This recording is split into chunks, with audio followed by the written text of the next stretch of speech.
কখনো মানুষের সাথে এমনও হয় যে একজন মানুষ আল্লাহর কাছে অন্য একজন মানুষকে খুব করে চায়, অনেক কান্না করে চায়, অনেক আমল করে, অনেক ইস্তেখারা করে, ওয়াজিফা পড়ে, মানত করে, অস্থির হয়ে পড়ে, কান্না করে, অনেক কাকুতি মিনতি করে, কিন্তু তাও তাকে পায় না।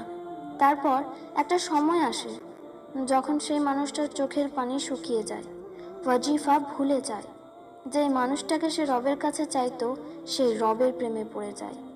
সে সত্যিকারের মেহবুব পেয়ে যায়, যে রব্বে কায়নাতের মেহবুব হজরত মুহাম্মদ সাল্লাল্লাহু আলাইহি ওয়াসাল্লাম। রব ও তার মেহবুবকে পাওয়া সবচেয়ে সবচেয়ে বড় জিনিসকে পাওয়া।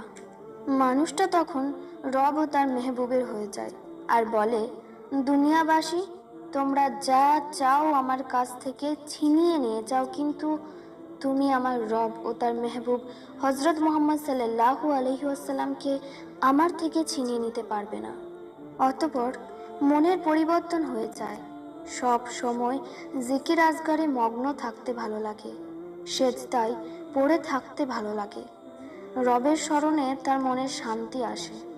তারপর মানুষটা হঠাৎ সেই জিনিসটা পেয়ে যায় যার জন্য দোয়া করত, কাকুতি মিনতি করত, আমল করত, ওজিফা পড়ত, সবার সাথে ঝগড়া করত, কিন্তু এখন সেই অনুভূতিটাই তার আর নেই যেটা আগে ছিল।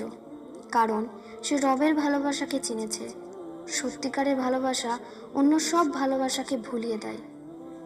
মানুষ এক নতুন দুনিয়ায় বাস করতে লাগে, যেখানে শুধু শান্তি আর শান্তি থাকে এবং মনে একটাই ইচ্ছে থাকে, ইয়া আল্লাহ, আপনি আমার উপরে রাজি হয়ে যান। ইয়া রব্বে করিম, আপনি আমার উপরে রাজি হয়ে যান। হে মেহবুবে কায়নাত সাল্লাল্লাহু আলাইহি ওয়াসাল্লাম, আপনি আমার উপর রাজি হয়ে যান। যাদের উপর আল্লাহ ও তার রাসূল রাজি হয়ে যায়, সে সত্যিকারের সাফল্য ও ভালোবাসা পেয়ে যায়। সে সত্যিকারের সাফল্য ও ভালোবাসা পেয়ে যায়।